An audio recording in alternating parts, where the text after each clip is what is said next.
దేవనామ స్తోత్రాలు మీ అందరికీ నా వందనాలు. దేవుడు ఉచితమైన కృపను బట్టి ఈ దినం కూడా మరి మనం సజీవులుగా ఉంచి ఆయన సన్నిధిలో నిలబెట్టిన దేవనామ స్తోత్రాలు చెల్లిద్దాం. హల్లెలూయా.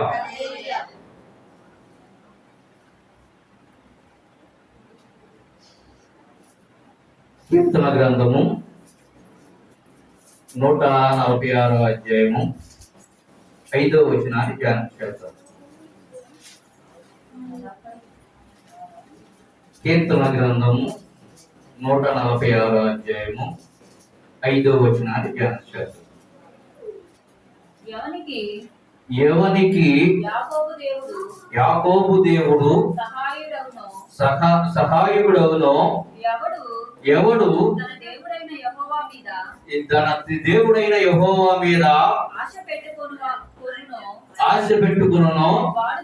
వాడు ధన్యుడు. ప్రార్థన చేసుకున్నాం. స్తోత్రము తండ్రి, రక్షక, కృపగల దేవా యేసయ్యా, ఈ రాత్రికాల సమయం అంది నువ్వు ప్రేమించి ఆస్వాదించి మాకిచ్చిన ఈ క్రీస్తు రాకడ రక్షణతోని మినిస్ట్రీస్ పరిచయం బట్టి స్తుతులు స్తోత్రాలు చెల్లిస్తున్నాం. మరి తండ్రి, ఇప్పటి వరకు తండ్రి ఈ పాటల ద్వారా మా స్వరాలు ముట్టి పరలోక రాగాలు దయచేస్తున్నావు. మరి ఎన్నిక లేని వాడిని తండ్రి నీ పక్షం నిలబడి ఉండగా నిలబడిన నా ఆత్మ మరుగు చేసి నీ ఆత్మ ద్వారా మాతోనో నాతోనో ప్రతి ఒక్కరితో ఈ రాత్రి కాల్సిన తండ్రి మాట్లాడుతున్నాం.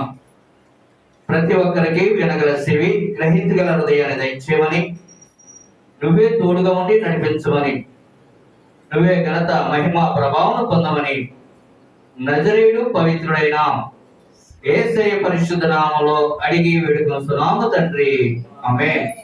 హల్లెలూయా. అయితే ఇంకోసారి చదవన్నా, మళ్ళీ చదవమాట. ఎవనికి యాకోబు దేవుడు సహాయుడగునో ఎవడు తన దేవుడైన యెహోవా మీద ఆశ పెట్టుకొనునో వాడు ధన్యుడు. హల్లెలూయా. ఇప్పుడు మనము చాలా జాగ్రత్తగా పరిశీలన చేద్దాం. ఎందుకంటే ఈ వాక్యాన్ని అనేకమైన వేల మంది చూస్తున్నారు. ఏం చేస్తున్నారంట? వేల మంది చూస్తున్నారు. కాబట్టి మీరు చదివేవారు కూడా చక్కగా నిదానంగా మరి చదవండి. ఇక్కడ ఒక వ్యక్తి మొన్న ప్రసంగంలో ఏమన్నారంటే దేవుని శరీరములో పాపము లేదు అన్నాడు. నిజమే. అయితే ఇక్కడ అపోస్తలుడైన పౌలు రోమీయులకు రాసిన పత్రికలో మీరు చదవద్దు, నేను ఒక మాట చెబుతాను. 5వ అధ్యాయం 14వ వచనంలో కనుక చూస్తే అక్కడ ఏమని రాయబడుతుందంటే, ఆదాము చేసిన అతిక్రమము పాపము చేయని వారి మీద కూడా ఆదాము మొదలుకొని మోషే వరకు మరణం వేదను అని ఉంది. అంటే యేసు ప్రభు బాప్తిసము తీసుకోకుండా ఉండకుండా ముందు కూడా ఆయన శరీరము ఆదాము చేసిన పాపము తోనే ఉంది. ఎప్పుడైతే యేసు ప్రభు బాప్తిసం పొందాడో, ఆ బాప్తిసం పొందిన తర్వాత ఆయన సాతాన్ని, అంటే ఈ శరీరము పరిశుద్ధమైపోయింది, కడిగేసుకున్నాడు ఆ పాప శరీరాన్ని. అందుకని సాతానుడితో పోరాడాడు. అలాగే నాలో పాపం ఉందని ఎవరైనా సరే నిరూపించగలరా అని చెప్పగలిగాడు. అయితే అలాగే చేస్తూ ఆయన 12 మంది శిశువులను తయారు చేసుకున్నాడు. ఈ 12 మంది శిశువులు కూడా ఆయన 12 మందితో ఆయన ఒక మాట, 12 మంది ఉన్నప్పుడు ఒక మాట అడిగాడు. ఏమని అడిగాడంటే, నా గురించి జనాలు ఏమనుకుంటున్నారు అని. అయితే కొందరేమో యూరియా అని, కొందరేమో యోహానని, బాప్తిస్మిచ్చే యోహానని, కొందరేమో ప్రవక్తలో ఒకడని, ఇలా చెప్పుకుంటూ వచ్చారు. అయితే ఆయన అన్న మాట ఏంటంటే, అయితే మీరేమనుకుంటున్నారు నా గురించి అని అడిగాడు. అడిగినప్పుడు ఒక మాట జరుగుతుంది చూడండి. మత్తయి సువార్తలో 16వ అధ్యాయము 16వ వచనం. మత్తయి సువార్త 16వ అధ్యాయము 16వ వచనం. అందుకు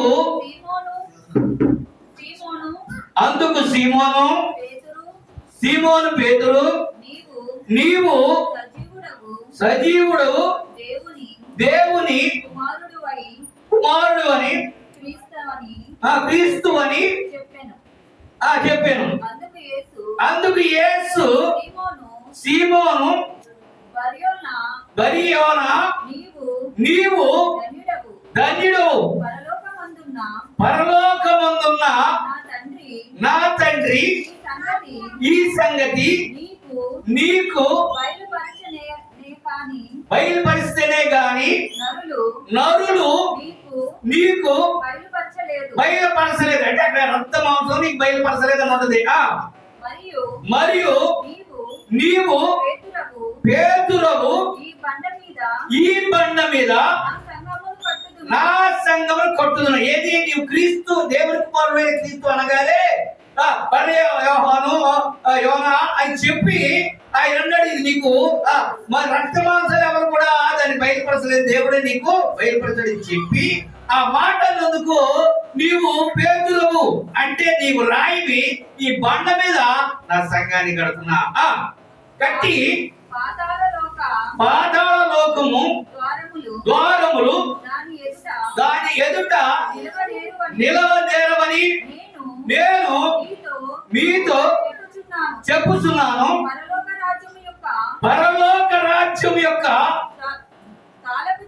తాళపు చెవులు నీకిచ్చేదను. నీవు భూలోకమందు దేని బంధించదువో అది పరలోకమందును బంధించబడును. భూలోకమందు దేని ఇప్పుదువో అది పరలోకమందును ఇప్పబడునని ఇక్కడ ఎప్పుడైతే అన్నాడో పేతురుతో ఏమన్నాడంటే నీవు నీ ఎదుట పాతాళ లోకం కూడా సారదు, నీకు పరలోక తాళాన్ని చేతికి ఇస్తున్నాను. నీవు భూలోకంలో ఏది బంధిస్తావో అది పరలోకంలో బంధించబడుతుంది, ఈ భూలోకంలో ఏది తెలుస్తావో అది పరలోకంలో తెరవబడునని పేతురుతో చెప్పాడు. అంటే దేవుని జ్ఞానం అంటే పేతురు మీద ఇప్పుడు ఎవరి సంఘం ఉందంట? క్రీస్తు సంఘం ఉందని చెబుతున్నాడు. అయితే ఇక్కడ మన కీర్తన గ్రంథంలో మనం చదువుతున్న మాటను కనుక మనం గమనించినట్లయితే చూడండి, 146వ అధ్యాయము 5వ వచనం. ఎవనికి యాకోబు దేవుడు సహాయుడగునో ఎవడు తన దేవుడైన యెహోవా మీద ఆశ పెట్టుకొనునో వారు ధన్యుడు. ఆయన ఆకాశమును భూమిని సముద్రమును దానిలోని సర్వమును సృజించినవాడు.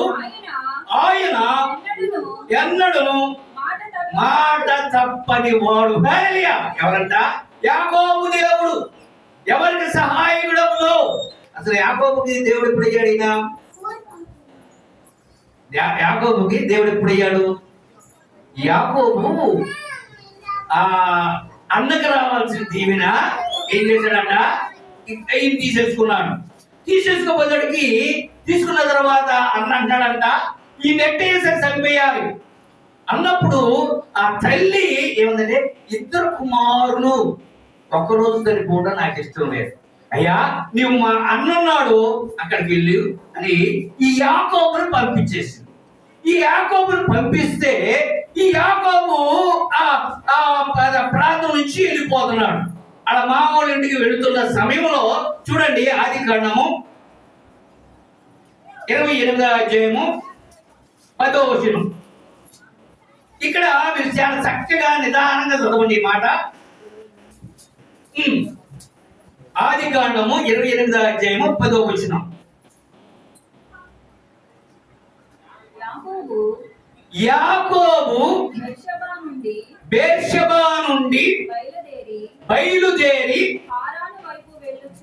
ఆరాను వైపు వెళ్ళుచు ఒక చోట చేరి ప్రొద్దు గూకినందున అక్కడ ఆ రాత్రి నిలిచిపోయి ఆ చోటిని రాళ్లలో ఒకటి తీసుకొని తనకు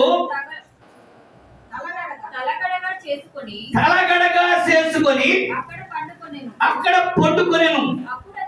అప్పుడు అతడు ఒక కల కనెను. హల్లెలూయా. అక్కడే ఉన్నాడు, ఒక మాట చెబుతున్నాడు.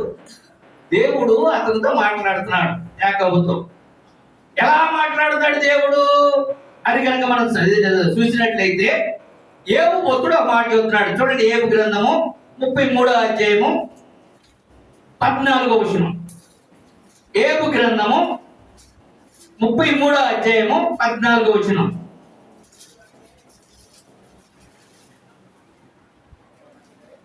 హల్లెలూయా. దేవుడు ఒక్క మారే పలుకును, రెండు మారులు పలుకును, అయితే మనుషులు అది కనిపెట్టరు. మంచము మీద కునుకు సమయమున గాఢ నిద్ర పట్టునప్పుడు కలలో రాత్రి కలుగు స్వప్నమందు చాలు. ఎక్కడ మాట్లాడతాడు దేవుడు అంటే నిద్రపోయేటప్పుడు కలలో దేవుడు మనతో మాట్లాడతాడు. దాన్ని మనుషులు గ్రహింపలేరు అంటున్నాడు. అయితే ఇక్కడ యాకోబు పడుకొని ఉన్నాడా, లేచున్నాడా? ఆయన నిద్రపోతూ ఉన్నాడు. నిద్రపోతున్నప్పుడు ఆయన కలగన్నాడు అనమాట. చూడండి, ఆది కాండము 28వ అధ్యాయం 12వ వచనం. 12వ వచనం. అప్పుడు అతడు ఒక కలగనెను, అందులో ఒక నిచ్చెన భూమి మీద నిలపబడి ఉండెను. దాని ఆకాశమునంటెను. దాని మీద దేవుని దూతలు ఎక్కుచు దిగుచూ ఉండని. మరియు యెహోవా దానికి ఎక్కడ నిచ్చిన పైగా అంటే ఇప్పుడు నిచ్చిన ఉంది దాని కొన ఆకాశం. ఇప్పుడు దేవుడు ఆకాశం మందు ఉన్నాడు.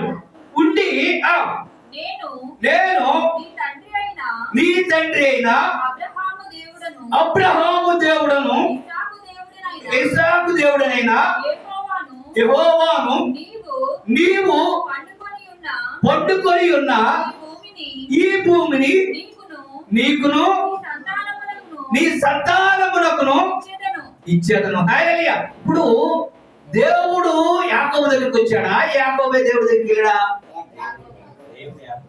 దేవుడే వచ్చాడు యాకోబు దగ్గరికి. వచ్చి ఆయన అన్నాడు, ఇదిగో నీ తండ్రి అయిన అబ్రహాము దేవుడిని ఇస్సాకు దేవుడిని ఇప్పుడు నువ్వు పడుకుని ఉన్నావే, ఈ స్థలం అంతా కూడా నీ సంతానానికి ఇస్తాను. నీ సంతానము భూమి మీద లెక్కకు ఇసుక రేణుల వలె అగును. నీవు పడమటి తట్టున తూర్పు తట్టున ఉత్తరపు తట్టున దక్షిణ తట్టున వ్యాపించదవు. హల్లెలూయా. ఏమన్నాడట? ఈ చుట్టుపక్కల మొత్తం కూడా నీవు వ్యాపిస్తావు.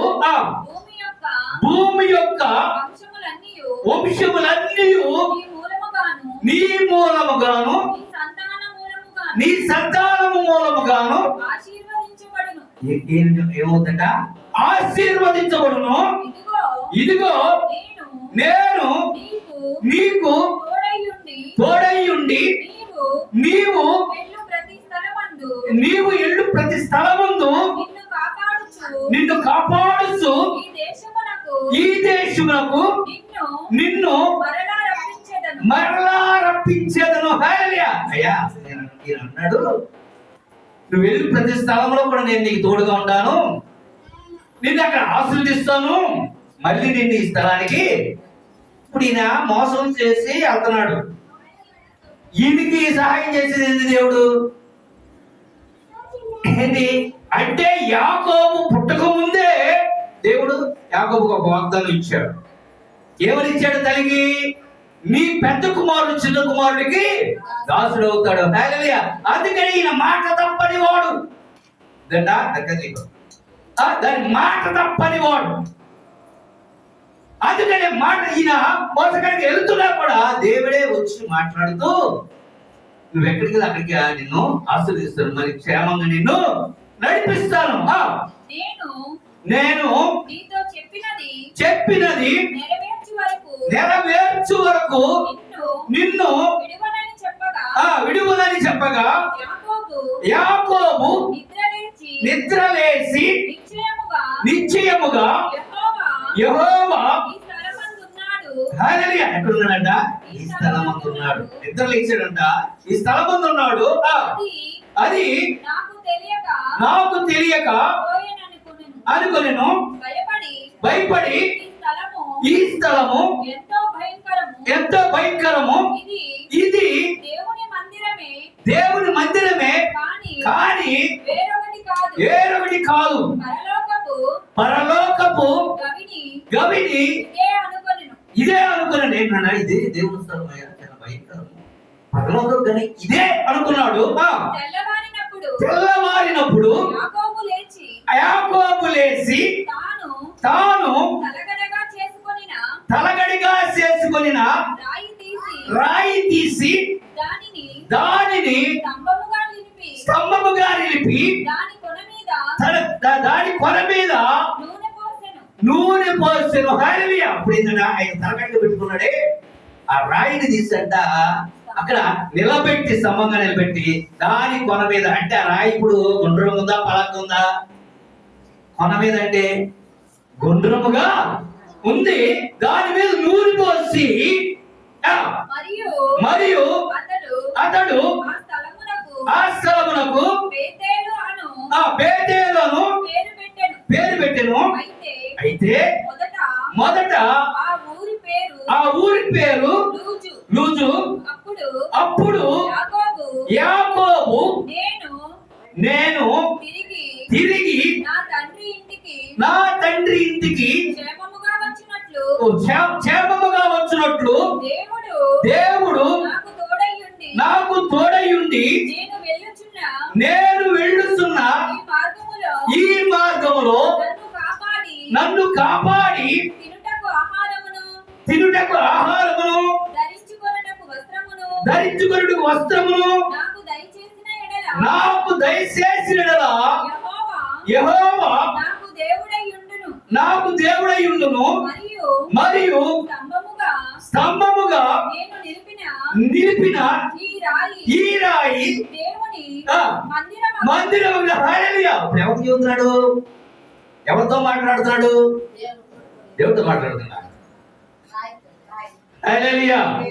ఆయన నిలబెట్టుకున్నాడే, ఆ రాయితో మాట్లాడుతున్నాడు. రాయిని పూజ చేస్తాడు అక్కడ. మీకు అర్థమవుతుందా? ఆ కొన మీద నూనె పోసి ఆ రాయి చుట్టూ తిరుగుతూ రాయితో మాట్లాడతాడు. నేను వెళ్ళే మార్గంలో నాకు తోడుండి, నాకు తినడానికి తిండిచ్చి, నాకు వస్త్రం ఇస్తే, మరి క్షేమంగా నన్ను నడిపిస్తే, ఈ నిలబెట్టిన ఈ రాయి నీకు మందిరంగా కడతా.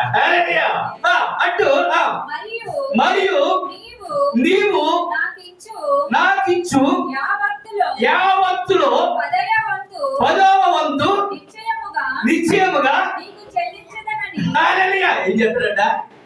10వ వంతు నీకు ఇస్తానన్నాడు. ఎప్పుడు దేవుడు కనుక నాకు సాయం చేస్తే, అంటే మొట్టమొదటిసారిగా 10వ వంతు దేవుడు కోరాడా లేకపోతే మనిషి చేస్తానన్నాడా? చాలా జాగ్రత్తగా మనం ఆలోచించాలి. వాక్యాన్ని మనం చాలా జాగ్రత్తగా, అంటే దేవుడు పరసంబంధి కాబట్టి ఆయన ఇచ్చిన మధ్యవర్తిగా తెచ్చుకున్నాడు. ఈ మనిషి భూ సంబంధం కాబట్టి ఈ భూమిలో ఉన్న రాయిని మధ్యవర్తిగా తెచ్చుకున్నాడు. ఇప్పుడు యాకోబు రాయితో మాట్లాడుతున్నాడు. అందుకనే చూడండి, కీర్తన గ్రంథము 81వ కీర్తన 1వ వచనం, 81వ అధ్యాయము 1వ వచనం. కీర్తన గ్రంథము మనకు బలమై ఉన్న దేవునికి ఆనందగానము చేయుడి. యాకోబు దేవుని బట్టి ఉత్సాహధ్వని చేయుడి. కీర్తన ఎత్తుడి గిలక తప్పిట పట్టుకొనడి. హల్లెలూయా. దేవుడికి సహకారం చేయండి. మనకు బలమై ఉన్న దేవుడు. గిలక తప్పిట పట్టుకొనడి. స్వరమండలమును మనోహరమైన సితారను వాయించుడి. అమావాస్య నాడు కమ్ము ఊదుడి. మనము పండుగ ఆచరించు దినమగు పున్నమి నాడు కొమ్ము ఊదుడి. అది ఇశ్రాయేలీయులకు కట్టడ. యాకోబు దేవుడు నిర్ణయించిన చట్టం అది. హల్లెలూయా. ఇప్పుడు ఆ రాత్రి అంటే ఆ రాత్రి అనగా అమావాస్య రాత్రి. హల్లెలూయా. అమావాస్య రాత్రిన ఇదేం చేస్తాడా? రాయిని పూజిస్తున్నాడు. అర్థమవుతుందా? ఇది బైబిలే. రాయిని పూజిస్తున్నాడు. వాళ్ళు అమావాస్య పండుగలు చేసేవాడు, పౌర్ణమి పండుగలు చేసేవాడు. ఎవరో? యాకోబు దేవుడికి. యాకోబు దేవుడికి ఏం చేసేవాడు? రాయి పూజ చేసేవాడు. అది ఏంటంటే కట్టడ సప్తము. ఎప్పుడు ఇది? ధర్మశాస్త్రం వచ్చినప్పుడా? ధర్మశాస్త్రం రాకముందా? ధర్మశాస్త్రం రాకముందే ఇప్పుడు జరుగుతుంది. అందుకని మీకు ఒక విషయం చెబుతా. ఈ రోజున రాయి పూజ ఎవరు చేస్తారు? శివుడికి చేస్తారు. మన భారతదేశంలో శివరాత్రి అంటారు. అది అమావాస్య రాత్రి. అమావాస్య రాత్రి రాయిని పూజ చేస్తారు. అది శివరాత్రి అంటారు. ఇప్పుడు ఈ శివుడి గురించి కానీ ఇప్పుడు మనం కనుక చదివితే, ఈ యాకోబుని కనుక మనం జ్ఞాపకం చేసుకుంటే మీరు చాలా చక్కగా వినాలి. ఈ శివుడికి ఇద్దరు భార్యలు ఉంటారు. వారిని యమగిరి రాజు కుమార్తెలు అంటారు. ఈ యాకోబుకి ఇద్దరు భార్యలు ఉంటారు. వారి లెబనోన్ పర్వతరాజు కుమార్తెలు అంటారు. లాబాన్ అంటే లెబనోన్ అంటే పర్వతం. అలాగే ఈ శివుడికి ఇష్టం లేకపోయినా పెద్ద భార్యని నెత్తి మీద పెట్టుకున్నాడు. ఆమెని గంగా. ఈ యాకోబుకి ఇష్టం లేకపోయినా సరే లేదా పుష్కల ఆమెని అంటగట్టేశాడు. ఈ శివుడికి పార్వతి ప్రియమైన భార్య ఎవరంటే పార్వతి. ఆమె కోసము తపస్సు చేశాడు. ఏం చేశాడట? చేశాడు. యాకోబుకి చిన్న భార్య రాహేల్ అంటే ఏంటంట? ప్రియమైన భార్య. ఆమె కోసం 20 సంవత్సరాలు కొడుకు చేశాడు. ఈ యాకోబుకి ఈ శివుడికి 3వ నేత్రం ఉంటుంది. నుదుటి మీద 3వ నేత్రం ఉంటుంది. యాకోబు చరిత్ర అంటే యాకోబుకి టెఫెలిస్ రోష్ అనే భాషం ఎప్పుడు ఆయన నుదుటి మీద ఉంటుంది. ఈ శివుడిని ఏమంటారంటే యుద్ధకరుడు, యుద్ధసూర్యుడు అంటారు, లయకరుడు అంటారు. ఈయన ఏమంటారంటే యాకోబు అంటే దేవుడితోనూ మనుషులతోనూ పోరాడి గెలిచిన ఈ శివుడి సైన్యాన్ని ఏమంటారంటే శివగణాలు, అలాగే నందిగణాలు, పిశాచగణాలు అంటారు. ఈ యాకోబు సైన్యాన్ని ఏమంటారంట? ఇజ్రాయేలు సైన్యము, దేవుని సైన్యము. ఈయన బోళాశంకరుడు. శివుడు ఏమంటారు? బోళాశంకరుడు. ఇది యాకోబు ఏమంటారంట? వాళ్ళ అన్న ఏశావు ఆశ్చర్యపడే అంత మార్పులు ఇచ్చాడు. ఈ చరిత్ర చదివితే అలాగే ఉంటుంది. ఎందుకని చెబుతున్నానంటే ఈ మాట, ఇప్పుడు నిజంగా భారతదేశంలో 135 కోట్ల మంది జనాలు ఉన్నారు. ఈ 135 కోట్ల మందిలో కూడా ఒక్కరికి కూడా ఒక ఆలోచన రావాలి. ఈ శివుడిని వీడు ఏమంటారు అంటే, ఎవడన్నా విన్నారా మీకు మాట? ఎంత మోసగాడవయ్యా శివ, నువ్వు ఎంత మోసగాడివి. ఈ పాటను మనం చాలా గమనించాలి. అసలు ఎవరు మీరు? అసలు ఆయన ఒక దేవుడు. దేవుడు మోసగాడిగా ఉంటారా? ఎవరైనా సరే మనం ఆలోచించాల్సిన ఏంటంటే, మనుషులు మోసగాడు ఉంటాడు, దేవుడు మోసగాడు కాదు. ఆయన ఏమన్నారంట? మోసగాడు. ఇప్పుడు యాకోబు ఎవరు? హల్లెలూయా. ఏంటంట? యాకోబు అంటే ఈ చరిత్ర ఒకటే. ఈ రోజున మనకి ఈ చరిత్ర తెలియదు. ఈయన ఏం చేశాడంట? ఈ యాకోబు చరిత్రలు అంటే నమ్మితే నమ్మాలి లేదండి. ఇప్పుడు ఆయన ఈ చరిత్ర బట్టి చూస్తే ఎవరుగా ఆలోచిస్తున్నాం? ఎవరు? ఆ యాకోబు ఏం చేశాడ? రాయిని పూజించాడు. హల్లెలూయా. ఈ రాయి ఎవరు? ఇప్పుడు యాకోబు రాయి, ఆ యాకోబు దేవుడు. అందుకని యాకోబు దేవుడిని అక్కడ అన్నాడు, యాకోబు దేవుడిని అన్నాడు. యాకోబు ఎవరైతే యాకోబు దేవుడిని ఇస్తారో దేవుడిని యెహోవాను. ఇప్పుడు అంటే ఇది తెలియదు. ఈ ఈ చరిత్ర మనకి ఎలా ఉన్నదంటే మన కరుణాకర సుగుణ అనే ఆయన యేసుప్రభుని ఏదో తప్పు పట్టాలని చెప్పేసి ఆయన అనేక రకాలుగా దేవుడి గురించి చెబుతూ వచ్చాడు. వీరేం చేశారు? ఆ గ్రంథాల్లో ఉన్న చరిత్రలని, ఇప్పుడు ఈ సాంసోర్ లాంటి వాళ్ళు ఇంకొక ఎంతో మంది ఉన్నారు, ఇలా పెళ్లిళ్ళు చేసే మంత్రాల గిత్రాలు కూడా అయితే తీసి ఇది తప్పు అని చెప్పేసి వీళ్ళు వాళ్ళ మీద లాంటి వాళ్ళు చెబుతున్న మాట ఏంది? ఈ శివలింగం అనేది ఆయనంట అప్పుడు ఆ ఋషులు భార్యలతో వాళ్ళ కామకిరణాలు చేస్తుంటే ఆ ఋషులు అంట అంగాన్ని నరికేశారు. అదంట ముల్లోకలు తిరుగుతుంటే ఆ పార్వతి అంట ఆ యోనంలో పెట్టుకుంటే అది శివలింగం వచ్చి అవుతున్నారు. అంటే గ్రంథం అలా రాసుకున్నారు. అంటే బ్రాహ్మణే రాశారు. అది ఆ గ్రంథాలు ఇప్పుడు కూడా బయటికి రావా? మనకు తెలీదు విషయాలు, ఏ ఒక్కరికి తెలియదు. అందుకని వాళ్ళ చరిత్రలు కూడా దేవుళ్ళన్నింటినీ కూడా కామంతో ఏం చేశారంటే కామంతో చూపిస్తున్నారు. బ్రహ్మణ కామంతో చూపిస్తాడు, కూతురుతో కడుపుని, అలాగే శివుడిని కామంతో చూపిస్తాడు, అలాగే విష్ణువుని కామంతో చూపిస్తాడు. కానీ మనము దేవుడి బిడ్డలైన మనుషులు మరొకటిగా ఆలోచిస్తారు. దేవుడు కామరూపియా? దేవుడు నిజంగా కనుక కామరూపి అయితే ఇప్పుడు మనం ఈ ఆడభార్య ఇడభార్యను పట్టుకోవాల్సిన పని ఏంటి? దేవుడు సృష్టిని సృష్టించాడు, ఆయన స్వరూపున మనల్ని సృష్టించాడు. ఆయనే కనుక 1 కోటి మంది స్త్రీలు అయిపోండి అంటే అయిపోతారా లేదా? వాళ్ళతో కామక్రీడలు చేసుకోవచ్చు కదా. నీతో అంటే మనం మనుషులైన వారిని అయిన మనం చాలా జాగ్రత్తగా ఉంచాలి. దేవుడు అనేవాడు పరిశుద్ధుడు. హల్లెలూయా. ఇష్టం వాళ్ళ ఇష్టం వచ్చినట్టు రాసుకున్నారు. ఎవరు ఎలా రాశారో మనకు అనవసరం. అయితే ఇప్పుడు ఆ రాయి ఎవరు?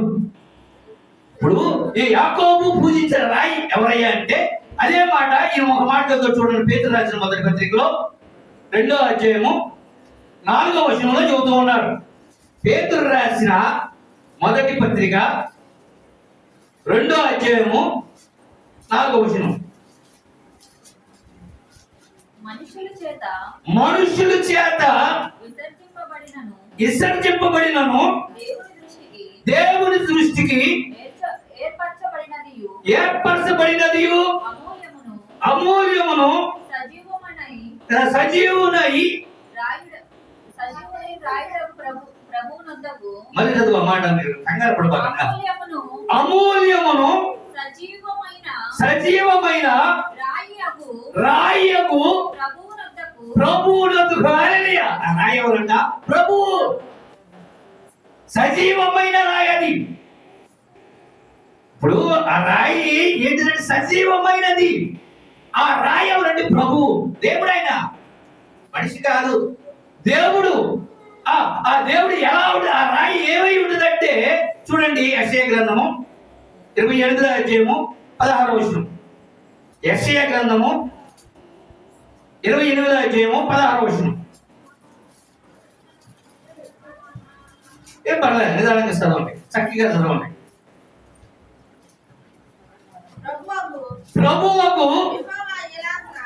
ప్రభువకు యెహోవా ఎలాగున ఏంటంట జరిగిస్తున్నాడు.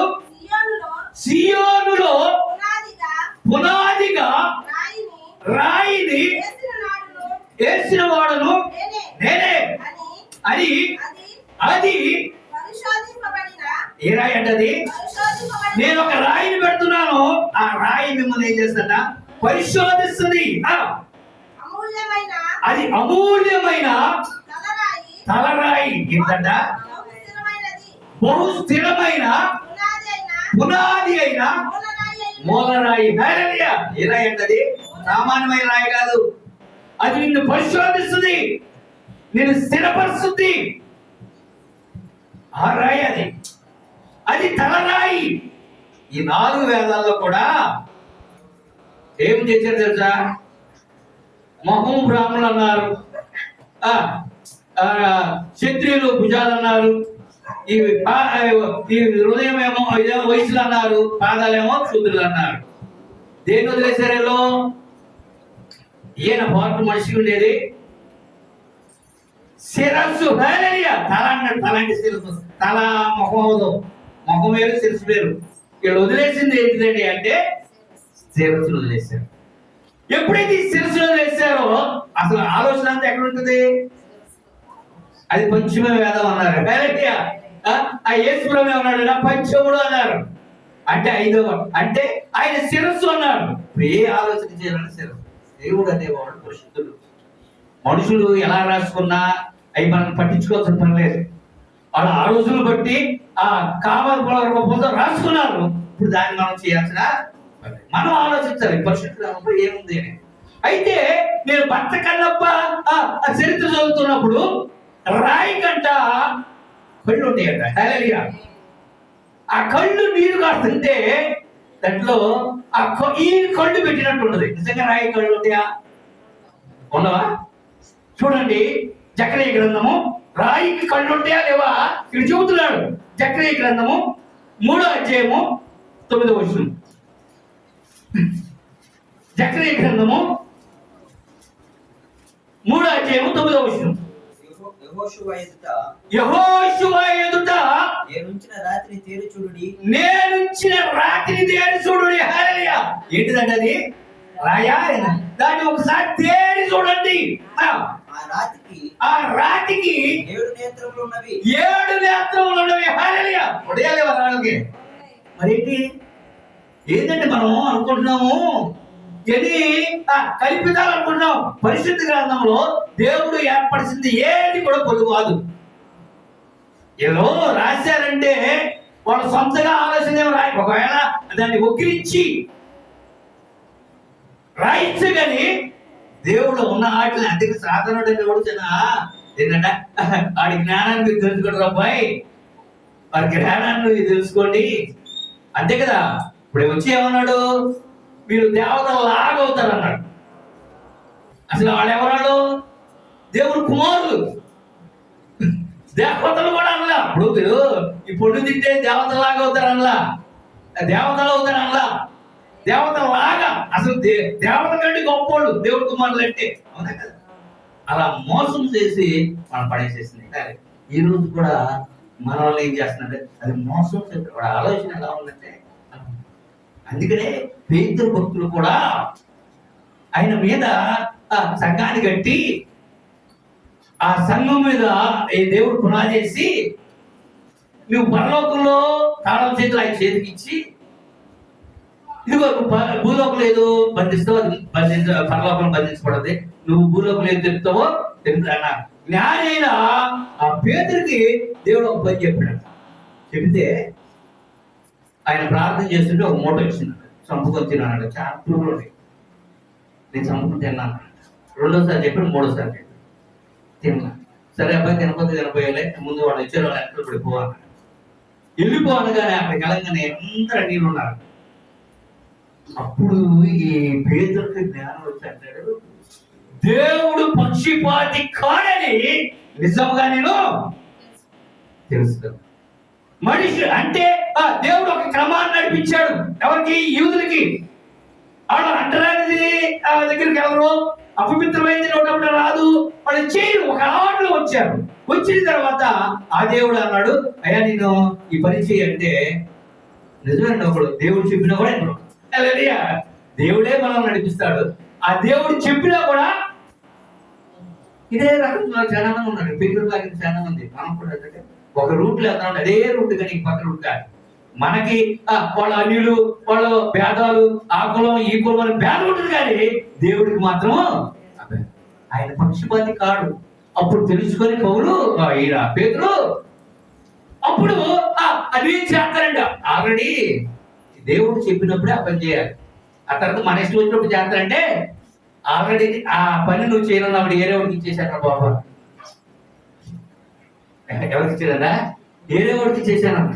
అప్పుడు అన్నాడంటే అనానయ్యని పిలిచి, అయ్యా అక్కడ సౌలు అనే ఒక వ్యక్తి ఉన్నాడు, ఆ దగ్గరికి వెళ్ళు, కళ్ళు రెప్పి బాప్తిస్మ ఇయ్యి, పేరు అని మార్చు అన్నాడు.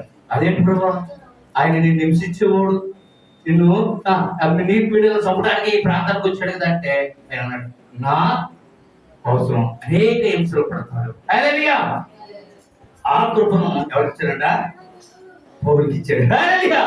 పౌలుకి ఇస్తే ఆ పౌలు ఏమన్నాడంటే చూడండి ఆ మాట, కొరింథీయులకు రాసిన మొదటి పత్రిక 10వ అధ్యాయము, కొరింథీయులకు రాసిన మొదటి పత్రిక 10వ అధ్యాయము 4వ వచనం.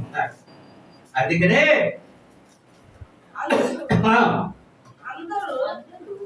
అందరూ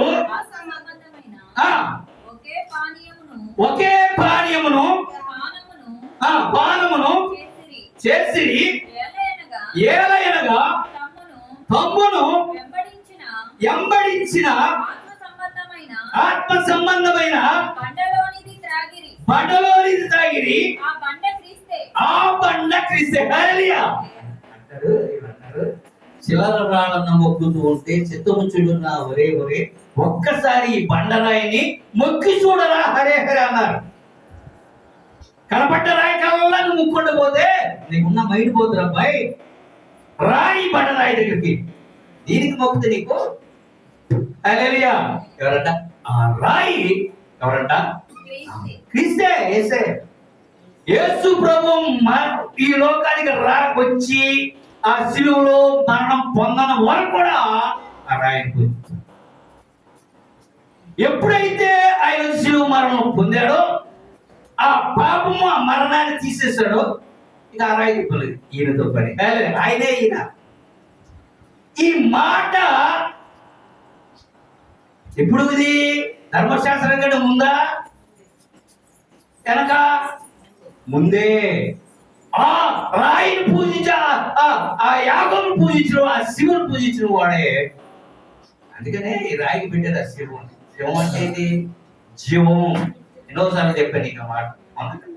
నేనే సత్యమును జీవము, మార్గమును జీవమును, సత్యం శివం సుందరం. అంటే ఆ జీవం నువ్వు జీవించాలంటే ఆ రాయి ఎవరంట? నా ప్రభు అయినా. ఇప్పుడు ఆయన ఆ సత్యాన్ని చెప్తానికే ఆ రోజు హరిజనులు అనేవాడు వేస్తే, ఇది కాదు అబ్బాయి మూతికి మొంత ముట్టికి దాటే కట్టేసి కదా.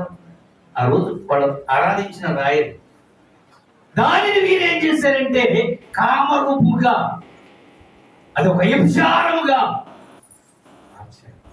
మనుషులు. ఆ రోజులంటే ఆ రోజు తెలియలేదు. ఈ రోజు ప్రతి ఒక్కరు కూడా ఆ జ్ఞానము పొందరాలి. కాబట్టి ఆ రాయి ఎవరయ్యా అంటే, యాకోబు రాయి ఎవరయ్యా అంటే క్రీస్తు. అందుకనే 146 అధ్యాయము 5వ వచనం కీర్తనలో ఒకసారి చదువు. 146 అధ్యాయము 5వ వచనం.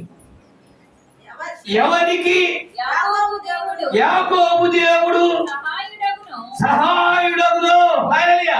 ఎవరికి? యాకోబు. యాకోబు అంటే మోసగాడు. ఆ మోసగాడికి సహాయుడవుతాడో ఆ మోసగాడు ఏమైపోయాడంట?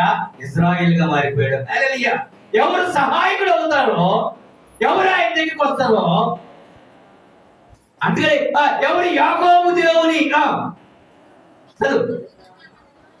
ఎవరికి యాకోబు దేవుడు సహాయుడగునో, ఎవరికి యాకోబు దేవుడు సహాయుడగునో, ఎవడు తన దేవుడైన యెహోవా మీద ఆశ పెట్టుకొనునో, ఎవడు తన యెహోవా దేవుడైన యెహోవా మీద ఆశ పెట్టుకొనునో వాడు ధన్యుడు. ఆయన ఆకాశమును భూమిని సముద్రమును దాని నుండి సర్వమును సృజించిన సర్వమును సృజించిన వాడు ఆయన ఎన్నడను మాట తప్పని వాడు. హల్లెలూయా. ఎవరండినా మాట తప్పేవాడు. మనకు ఒక తలంతు కానీ మనకి ఇస్తే మన గురించి ఒక మాట చెప్తే ఆ మాట తప్పే వ్యక్తి కాదు. కాబట్టి ఆ పరిపూర్ణమైన జ్ఞానం కలిగి దేవుని ఆరాధిస్తూ ఏ భేదము లేకుండా ఆ శక్తి దేవుని తెలుసుకొని ఆ ఉన్నవాడిని చూసుకొని ముందుకు సాగాలని మాటలు దేవుడు దీవించి ఆశీర్వదించును గాక. హల్లెలూయా.